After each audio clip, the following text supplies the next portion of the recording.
At the beginning of the new trading week, market sentiment on the US dollar is mixed. On Friday, investors welcomed news about the growth of inflation in the United States, yet they refrained from opening long deals on the greenback.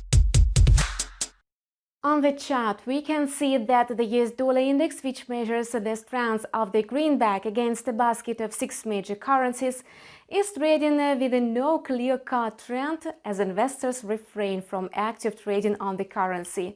To resume an upward movement, the US dollar needs to break through the strong resistance level at 93.40.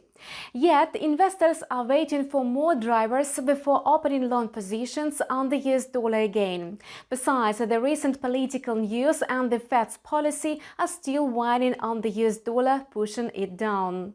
Market participants factored in the change in the Fed strategy.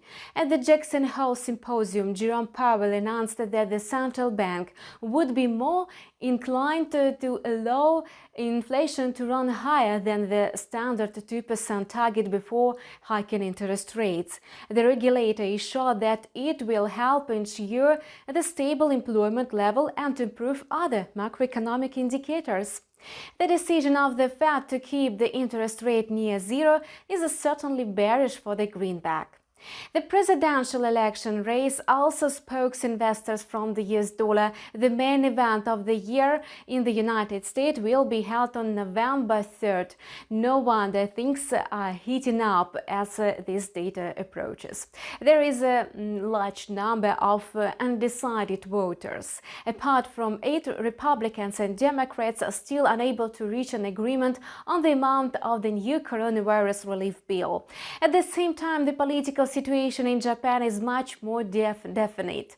Japan's governing party announced Yoshihide Suga, Abe's right-hand man, as its choice for the next prime minister. Apparently, the candidate will be approved and the central bank will continue the so-called Abenomics, which means negative interest rates. Versus the US dollar, the yen is winning favor with investors. The dollar-yen pair tumbled, trying to consolidate below the support level at 106. Technical analysis experts think that if the pair breaks below 105 and 80, it may well sink to 105 and 18. The Aussie is gaining momentum amid the mixed trading sentiment on the US currency. The AUDUSD is now trading sideways. However, technical analysis experts are sure that it will soon resume the downward movement. If the pair goes below the 0.7249 level, it's likely to decline to 0.71 and 10. That's all for now. We wish you profitable deals. See you on our channel with a new video in a couple of hours.